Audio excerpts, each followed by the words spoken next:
dark, kindle the spark in me.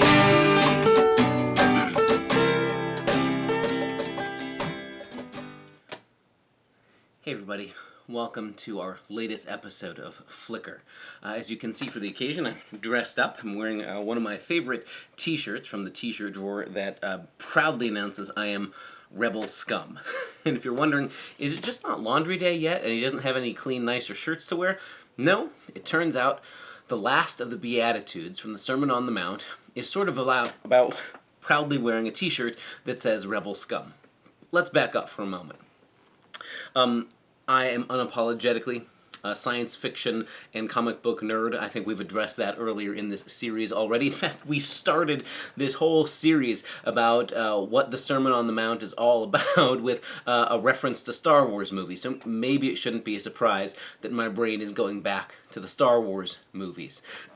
But if you are at all familiar with this world of movies, there's the evil, oppressive Empire with Darth Vader and the Empire and their very ominous-sounding music and stormtroopers and small matching spaceships. And then there's this small pocket rebellion who refuses to obey the Empire, who is trying to subvert the Empire, trying to get back to the old days of the Republic.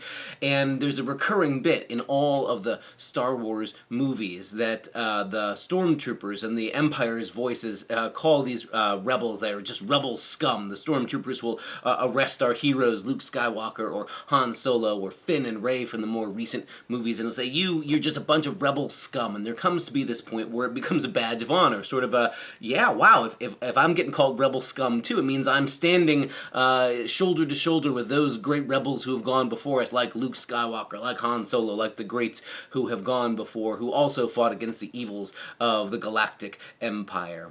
So to wear a shirt like this is one for me to own my nerdiness, but also, in a way, for me, it's a way of trying to tap into what Jesus has in mind when he says the last of what we call the Beatitudes.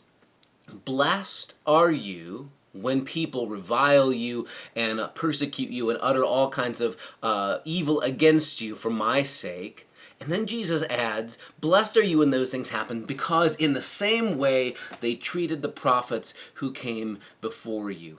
The whole saying of the Beatitudes, all 9 of these statements that we get in Matthew's Gospel, we've all noticed they all start with the same, blessed are the, but now it's a turn. It's a blessed are you. It moves, the grammarian in me wants to say, from the third person to the second person.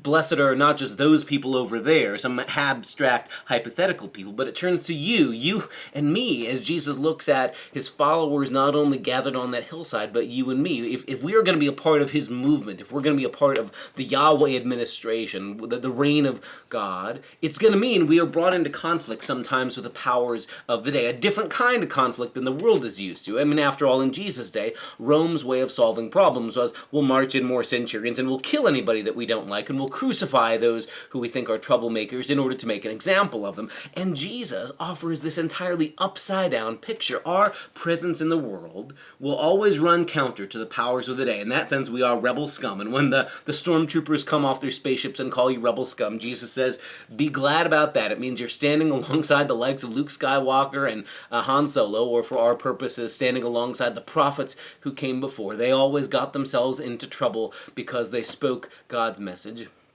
But our way of responding to that hostility is not to answer hatred for hatred or violence for violence or saying we got to shoot them before they shoot us. The whole rest of the Sermon on the Mount, in fact, all of Jesus' way of seeing the world, has to do with the way that we stand against the powers of the day is going to be different, because we respond to hatred with love. We respond to anger with compassion and with peace and with empathy. We respond to hostility not by responding to evil with evil or name-calling for name-calling, but we'll be willing to take those insults and say, that's what the powers of the day did to the prophets a long time ago. If that's the way we're getting treated, maybe that's a sign we're doing something right.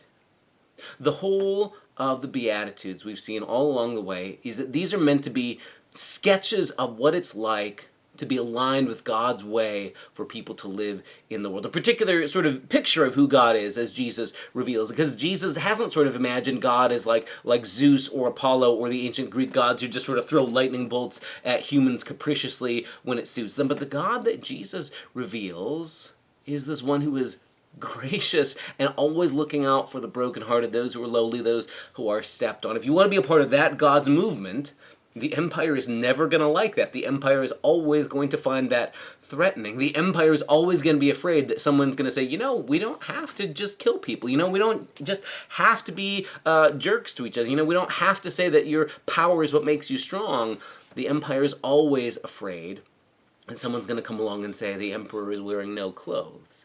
To be a part of Jesus' movement, then, is to be willing to be rejected, to be willing to be labeled rebel scum by the world around us. And notice, Jesus doesn't seem to get indignant or expects his followers to say, you demand that they treat you rightly, in the sense of like, you have to fight for special treatment because you belong to Jesus, or that you have to, everybody should bow down and respect. Instead, Jesus just assumes, to follow me, to be a part of my vision of living in the world, people aren't going to get it. And instead of us being angry or insulting back or shooting mean social media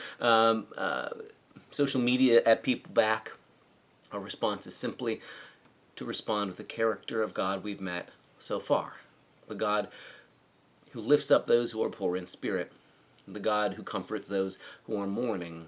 The God who shines on the merciful and the peacemaker, the God who fills those who are hungry for good things and for justice, the God who lifts up the holy troublemakers who are willing to lose everything for the sake of justice. That's the kind of life Jesus invites us into.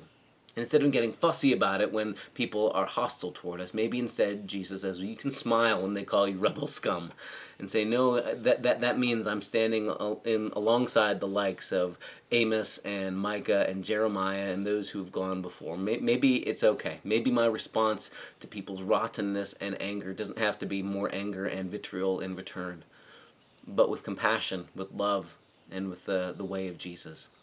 We're going to keep going through the Sermon on the Mount in the coming days and weeks as well. So keep going, because Jesus is just getting started, even though this brings us to the end of the list of the Beatitudes. So join us next time for more here on Flickr.